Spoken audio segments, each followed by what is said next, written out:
বুঝতে নাহি পারে অর্থাৎ লবণকে মারপেটে কুশকে নির্মাণ করেছিল কুশবন্দি। রামচন্দ্র বলছে তোদের আসল পরিচয় দে, তোরা কোন পুত্র কোন জাতি কার ছেলে কার নাতি। বলছে আমাদের সূর্য বংশের এই সন্তান। সূর্য বংশের নামগুলো বলছি, পরিচয় বলার মধ্যে সূর্য বংশের নামগুলো বলতে হয়, শ্রবণ করবেন মায়েরা। হ্যাঁ, 3 জন 5 জন 7 জনের নাম মস্ত করে নেবেন। সৃষ্টিকর্তা নারায়ণ, নারায়ণের নামগুলো হলো ব্রহ্মার উৎপত্তি, চরণপদ হলো গঙ্গা ভাগীরথী। হ্যাঁ, তাহলে ব্রহ্মার পুত্র মারিচি, মারিচি পুত্র কশ্যপ, কশ্যপ পুত্র সূর্য, সূর্য পুত্র মনু। আমরা মনুর সন্তান বলে মানব নামে পরিচিত। মনুপুত্র ইক্ষাকু, ইক্ষাপুত্র বুধর, বুধর পুত্র সুসেন, সুসেন পুত্র প্রসেন, প্রসেন পুত্র লুমসেন, লুমসেন পুত্র মানদাতা। মানদাতার আমল থেকে স্থাবর জন্ম সৃষ্টি। এখন একটা কথা বলে, মানদাতার আমলের কথা বলছো, আমি আস্তে আস্তে রাজাদের নামগুলি বলছি। হ্যাঁ, তাড়াতাড়ি বলছি।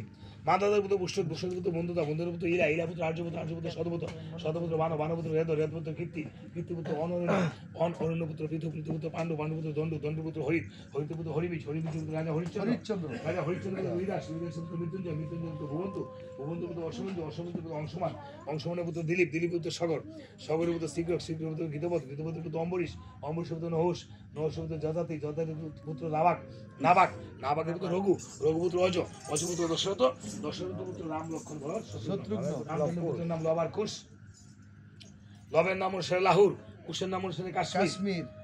এখন এর নাম পাল্টাইছে, যাদবপুরের নাম হচ্ছে গাজীপুর, বাবুরহাটের নাম হচ্ছে সাগেশ্বর। ঠিক আছে, খালি বদলাইতেছে। এই নামগুলি মুখস্থ করবেন। 3 জন 5 জনের নাম মায়েরা বলবেন, মঙ্গল হবে, মঙ্গল হবে। যাই হোক, শিয়াল আন্দা ডাকতে আছে, গান হই না, ইয়ালে ডাক্তার আছে, শিয়াল বেশি হয়েছে, শিয়ালে ডাকা ভালো রাতে, রাতে শিয়ালে ডাকা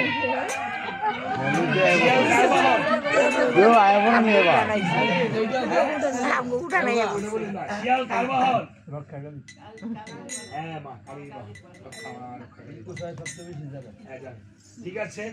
রামচন্দ্র বলছে বাবারে তোদের আসল পরিচয় দে, পিতা যদি পুত্রের কাছে পরিচয় চায় এর চেয়ে দুঃখ কি হতে হয়। আসলে তো তাড়াতাড়ি করে জানা বলা যায়। এই বলে কেঁদে কেঁদে বলছে হে পরিচয় কি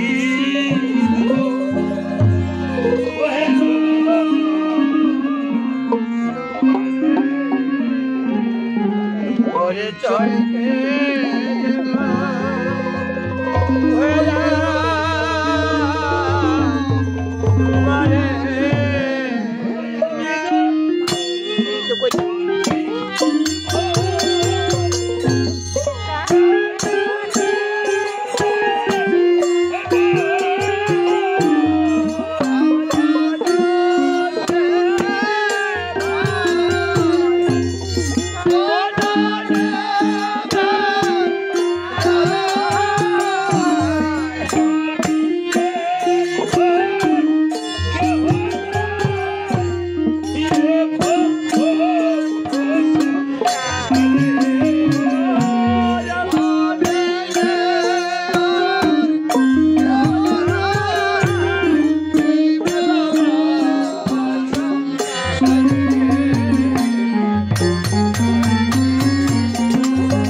বাবা রে, এই জগতে আমারও কেউ নাই, কেউ নাই।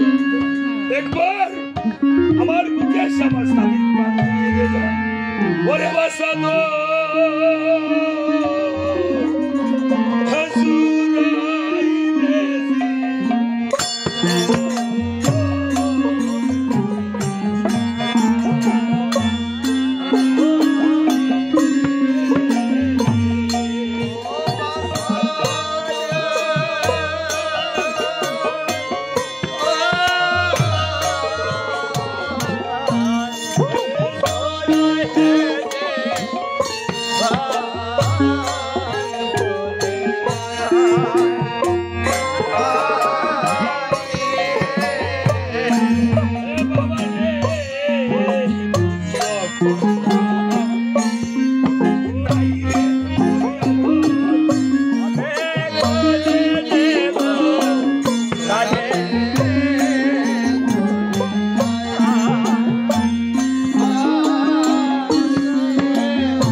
কেঁদে কেঁদে বলছে মণি ঠাকুর বাল্মিক মণি বলে এই বালক দুটিকে দেখা যাচ্ছে আমার অঙ্গের মতো অঙ্গ সীতার বাল্মিক মণি এসে বলছে রামচন্দ্র সীতাকে যে পঞ্চমাসে গর্ভবাসে দিলাম এই সীতার গলির এই যুগল নন্দন আমার কোষ এইভাবে যখন বাল্মিক মণি পরিচয় করিয়ে দিল বিদা করছে কেঁদে কেঁদে রামচন্দ্র বলছে বাবা রে একবার আমাকে পিতা বলে ডাক আয়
আমার যে তরুণতা পশু পাখি বনের পরিবর্তীগণ তাদের কাছ থেকে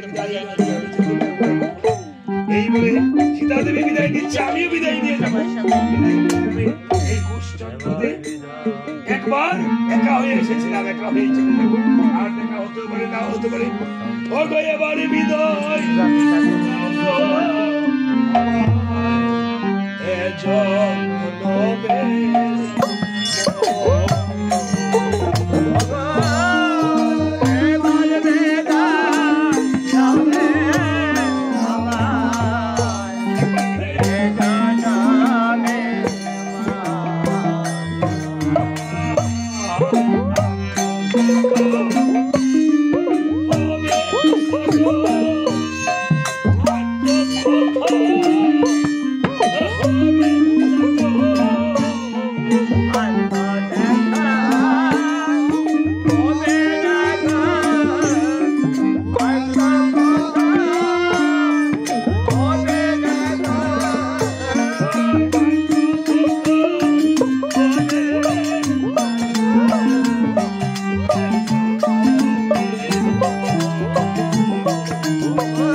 সঞ্জীবনী মন্ত্র পাঠ করে অশ্বরা জীবিত করে দিয়েছে। অশ্বমেধ যজ্ঞ করে 3.5 মণ লাকড়ি বেশি হয়েছে। বলছে সীতা, হ্যাঁ নারীরা বলছে নারীরা নারীদের শত্রু হয়, নারীরা বলছে সীতাকে অগ্নি পরীক্ষা দিতে হবে। দিতে হবে।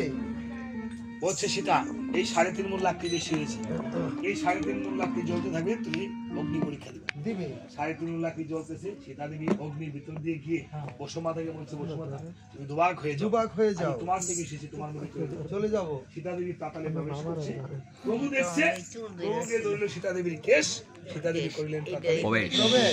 কিঞ্চিত কেশ প্রভুর হস্তে হইল নিঃশেষ, সেই কেশ মাটিতে ফেললো, সেই কেশ দিয়ে দুর্বা গাছে দুর্বাগাছের জন্ম হলো। এই জন্য দুর্বাকে আশীর্বাদ করছে, রে দুর্বা হ্যাঁ, তোকে ছাড়া কোনো শুভ কাজ হবে না। এই জন্য ধান দুর্বা দিয়ে আশীর্বাদ করতে হয়। মায়েরা দুর্বা উঠান না, গিট সহ উঠাবেন দুর্বা, গিট ছাড়া কিন্তু দুর্বা উঠাবেন না, গিট সহ দুর্বা উঠাবেন, আবার ফেলবেন মাটিতে, সেই গিট থেকে আবার দুর্বা গাছ দুর্বাগাছের জন্ম হবে। গজিয়ে যাবে। ঠিক আছে, শুধু বর্তমান কষ্ট দিছি, আসলে এত তাড়াতাড়ি করে কীর্তন, হ্যাঁ ভক্তরা সময় না দিলে হয় না। হ্যাঁ, হ্যাঁ, সন্ধ্যা তুলেছি, মাইশের ভাই আরো কম